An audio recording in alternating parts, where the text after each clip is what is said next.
संगवारी। धर्म कर्म के लड़ाई झगड़ा मिट जावे अत्याचारी।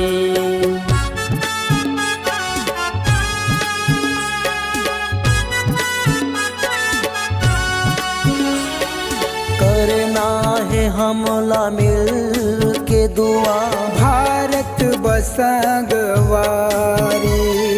धर्म कर्म के लड़ाई झगड़ा मिट जावे अत्याचारी। धर्म कर्म के लड़ाई झगड़ा मिट जावे अत्याचारी।